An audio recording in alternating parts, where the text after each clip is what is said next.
Welcome to Solo ReacTalk. Today, I'm going to be reacting to the Templin Institute, Stellaris Invicta Season 2, the Antares Confederacy Part 3. If you want to check out my previous reactions, I'll put the playlist right up here. Just click on it and you'll be able to access them. Okay, let's start. 3, 2, 1.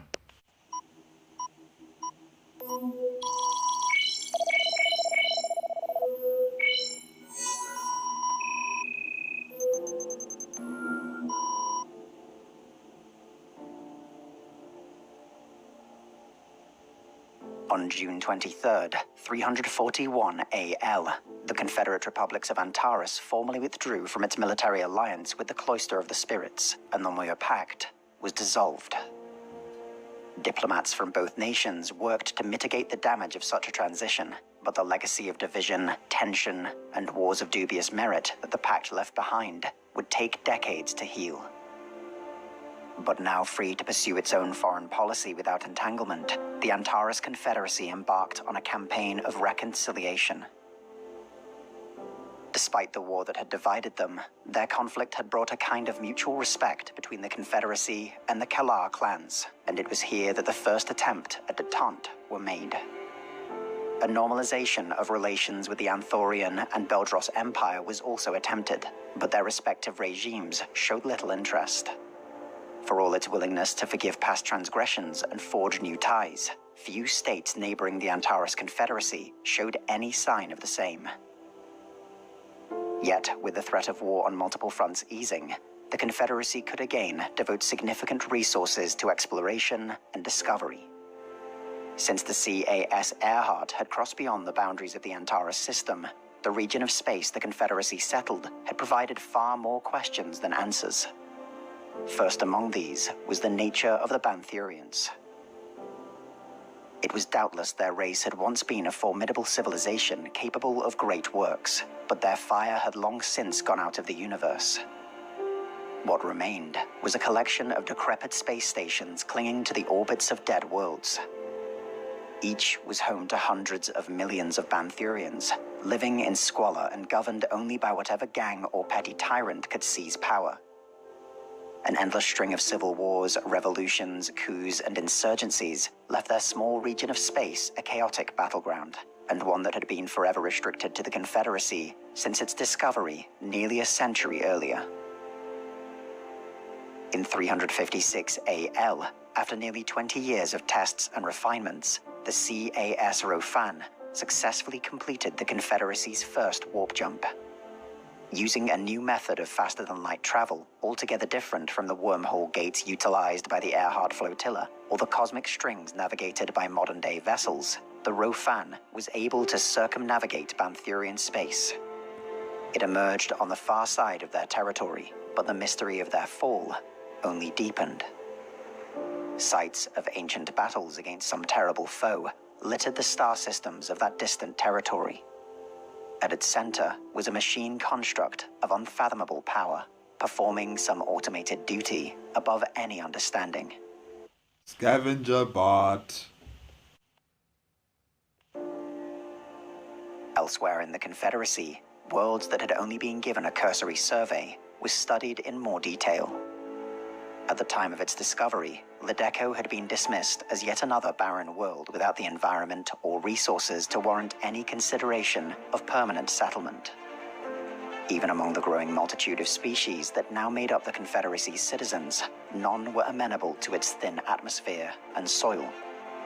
The only presence on Ledeco had been a monitoring station used during the war against the Anthorians and a small research outpost. It was during the expansion of the latter site that an unprecedented discovery was made. Buried beneath shifting sands and broken by the weight of time was a tomb. It was a mammoth complex so large that even the great underground cities of the Tenali Republic would have been lost within their depths. The complexity and scale of the structure seemed beyond the ability of all but the most elder of starfaring races, though to whom it had once belonged could not be ascertained. For months, an ever-growing team of researchers and scientists from across the whole of the Confederacy descended on Ledeco, mapping out its vast labyrinth and working to unlock its hidden vaults. What they discovered within the deepest levels of the structure, sealed behind ancient doors and eldritch puzzles. I gotta say again, I really like this artistry, imagery, photos that we're seeing here. They really should use them for Stellaris as well. I really do enjoy them. This is cool. Was a single corpse. It was remarkably well preserved within the structure, but it resembled no species known to exist across the wider galaxy. Yet covering the walls, floors, and ceilings that adorned its mausoleum was a script instantly recognizable. The language had long since died out, but such was its importance that dozens of species across the galaxy could trace the evolution of their own alphabets to this one. Whoever this creature had once been, he had influenced the fate of great interstellar nations long before humanity discovered fire. Recognizing its importance, the Confederacy sent an envoy to the Vran. They were among the oldest species ever encountered, and it was to their language that the runes used within the crypt most resembled. Like the Bantherians, the Vran had once been a great power in the universe, only to have suffered some cataclysm and locked themselves away behind their borders. Even so, they remained hundreds, if not thousands of years more advanced than the other species of the galaxy, and regarded the younger races with annoyance and condescension. In a departure from their typical dismissive rhetoric, however, representatives from the Vran state appeared before the Antares Parliament. They praised the Confederacy and requested the return of the body discovered in the tomb of Ledeco. The Confederate delegation that accompanied the remains to the throne world of the Vran were the first outsiders to set foot upon its surface in millennia. They were honored, blessed, and profoundly thanked. To the Vran, the figure within the vault had been a messianic figure, and to achieve in finding him where they themselves had failed, the Confederacy was seen as divinely inspired. A plethora of gifts were bestowed to the Confederate envoys, with one among their number. I'm just trying to think about this relic that they found. It must be that severed head with 4 eyes and the tongue coming out, right? If it is that one, that means they're going to get elder ships, elder battleships and cruisers and corvettes and destroyers, I think. Yeah. If it's going on the lines of Stellaris the game, then, you know, the Antares Confederacy is going to have a boon, which are going to be battleships, if I'm not mistaken. Yeah. But reserved solely for the Prime Minister of Antares. While the Confederacy enjoyed an age of enlightenment and opportunity, the frontiers around it grew turbulent. In the absence of the Moya Pact, renewed conflict had broken out between the Cloister of the Spirits and the Anthorian Empire, with the latter collapsing into anarchy as the conflict wore on. The failure of the Anthorian state led to an enormous refugee crisis, and the Confederate border posts were overwhelmed with requests for asylum. Amidst this worsening crisis, the Confederacy itself suffered tragedy when a solar flare nearly wiped out one of its newest colonies. Despite a tremendous evacuation effort, not enough ships could be mobilized in time, and tens of thousands were killed. What historians would refer to as the Golden Age had ended. When the first changes in Bantherian society were observed by frontier outposts and reconnaissance satellites in 377, Confederate intelligence failed to recognize its importance until it was too late. Through diplomacy and brutal cunning, a single warlord had emerged within their decaying civilization and rallied the disparate gangs, tribes, and holdouts to his cause. His title was beyond translation. To Antares, he was simply known as the Great Khan. Within days of his ascension, the once isolationist Bantherian race exploded outwards from their enclave, seizing star systems from all those around them. When the Great Khan appears, you have 2 options. Either 1, you fight against him, or 2, you just surrender and become his vassal. I always choose the latter. I always wait for him to die of natural causes, and then I will free myself. So, yeah. The destruction of Naval Station Koloa was a shock to all Antares. The fortress had been specifically designed to deter the Bantherians, only to be relentlessly attacked in a series of engagements that had also crippled 2 Confederate fleets sent to reinforce it. When the fleets of the Khan arrived in orbit of Prithvi, site of the nearest Antares colony of Malacca, nothing could be done to save it. After 2 years of constant defeats, the loss of nearly all its frontier territories bordering the Khan, and its single largest colony in the region, the Parliament of Antares, began discussing the possibility of surrender. Despite the violence and suffering he had unleashed in his actions on Prithvi and elsewhere, the Khan had shown himself to be reasonable and capable of acting with a kind of warrior's honor. The Confederacy was militarily shattered, and the road now open to the heart of the nation. Servitude under the Khan, it was argued, might be seen as preferable to extinction. But the heroic actions of General Liliana Reyes, who had led the doomed last stand on Malacca, had revitalized the martial fire of Antares, which now burned with a deadly heat. For the first time since the liberation of Torix, hundreds of thousands, then millions, rallied behind a single great effort.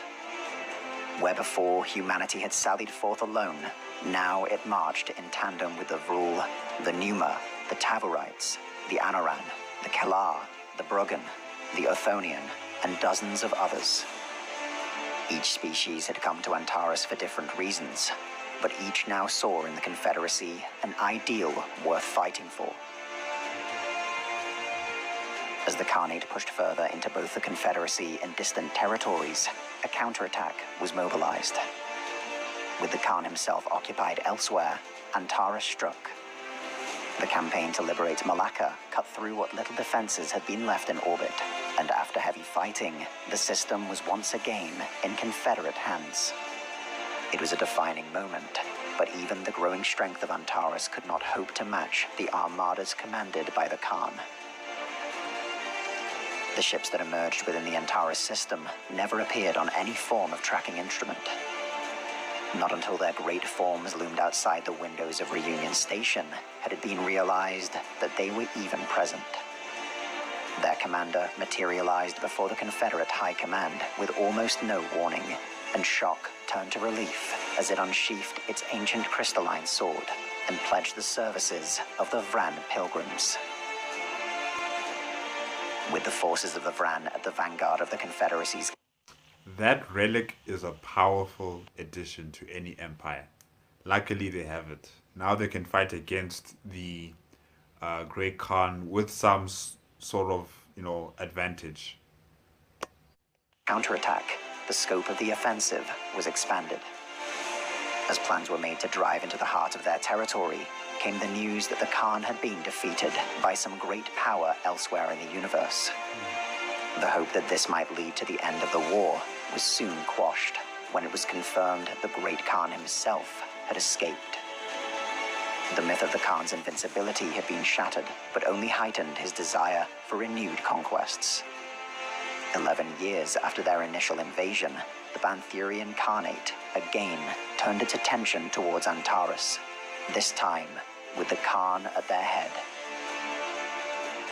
The Second Battle of Prithvi was beyond anything in human history. Confederate fleets were hastily organized and assembled from across the disparate counteroffensives in the frontier, massing for a single battle that would decide the fate of the nation. Failure here, and nearly a decade of effort would be wasted. The first time the Bantherians had arrived in Prithvi, they had faced only token resistance in orbit. In the year 390, the entire might of the Confederate Navy had been assembled. Bantherian warships traded salvos with ancient Vran battlecruisers, and against their eldritch power, even the Khan could not prevail. The destruction of his flagship scattered the remainder of his forces, which were quickly picked apart by Confederate battle groups. The death of the Khan threw his Khanate into chaos, and this was exploited to the fullest by the Confederacy. As rival warlords jostled for positions, their star systems were systematically captured one by one. Decades of half measures undertaken against the Anthorians and Beldros, combined with the trauma left over from the occupation of Prithvi, had left their mark on the Confederate leadership. Antares would settle for nothing less than total victory. In 395 AL, the Bantherian Khanate surrendered. The Antares Confederacy had taken not only the former enclave on its frontiers. Okay, so the part where they say they'll take nothing less than total victory, that means there's going to be no negotiations, there's not going to be any vassal states or any status quo. No, like, they have to defeat the enemy totally. I'm liking this. Okay, the Confederacy is changing. But pursued the expansion of the Khanate through a natural, stable wormhole within their territory. For the first time, Confederate ships had operated in a distant part of the galaxy and brought the weight of their forces to bear against the last distant holdouts of the Khan. As part of the Bantherian instrument of surrender, their nation-state was preserved. But a new government acceptable to Confederate officials was installed, democratic reforms implemented, and limits placed on the role of their military. The war against the Khan had pushed the Confederacy past its traditional limits towards a new policy of heightened militarism and increased interventionism. A new vision began to emerge of the role Antares could play in spreading peace and democracy across the galaxy, and whether it even possessed the right to do so. Much of the Confederacy's population could trace their heritage within Antares back to refugees fleeing from neighboring states, and there came a desire to bring to bear the might that had shattered the Khan to liberate their own ancestral homelands. First among these was Earth. The last gift from the Vran, the one reserved for the eyes of the Prime Minister alone, was in fact a warning. It was then shared with the growing cadre of officials privy to the discussions taking place at the highest levels of government. Every fear was confirmed, and new details revealed that ended any hope of a peaceful reunification with the rest of humanity. During the war against the Khan had come the news of his first defeat against some great distant power. Through the Vran, that power was given a name. The time had finally come for the rest of Antares to learn the truth.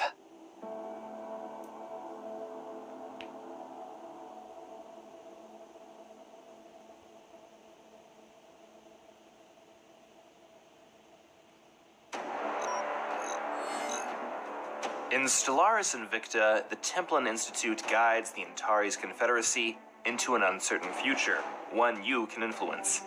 Every Saturday, we'll live stream our progress on our Twitch channel, and our viewers and patrons will have the opportunity to vote on decisions and shape the history of the galaxy. If you missed the live stream, you can catch up on what happened when the stream is published the next day to the Templin Archives channel. Then, once a month, we'll produce a video like this one, detailing everything that's progressed in the Confederacy's struggle to return to Earth. The next live stream of Stellaris Invicta Season 2 begins 1 hour after this video has gone live. And while you're waiting, we've added some new posters and t-shirts and other merchandise to the Templin Commissary. You'll find the link in the description.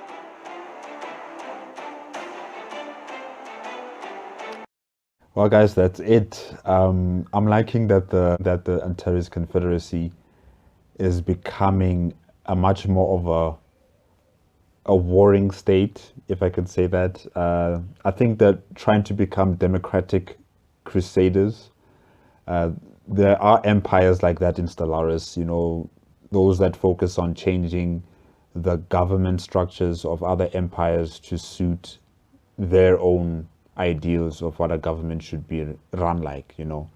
So, you know, targeting despot dictatorships, authoritarian governments, what else? Isolationist governments, xenophobic governments. They're just changing them all into these democratic xenophilia, free haven, democratic, egalitarian civilizations. So yeah, it's interesting how the Confederacy has changed from that isolationist peaceful ideal now to this warring state that aims to, you know, become the beacon of democracy across the galaxy and defend and fight for and change other empires into democracies. So it's interesting. It's interesting. They were quite lucky to find that relic on that world and have the assistance of an elder nation, elder state, in terms of their war against the Great Khan. Because if they didn't have that kind of support, I don't think, I just don't think the Confederacy would have lasted long, and it would have to surrender and become a vassal state, like everybody else, who were being attacked by the Great Khan. So yeah, that was also good. And that pact, that defensive pact, is also being cancelled. I was also very pleased with that, because I've been talking about this ever since part 2, that this pact is not in the advantage of the Confederacy. It's mainly them who have to be dragged into wars that they don't want. So yeah, that was also a very good thing. Okay guys, that's it for today. Remember, if you liked the video, please give me a like, comment and subscribe to my channel. Also click on the notification bell if you want to be up to date with my latest videos. And I guess I'll see you on Thursday. Okay, next week Thursday. Bye bye.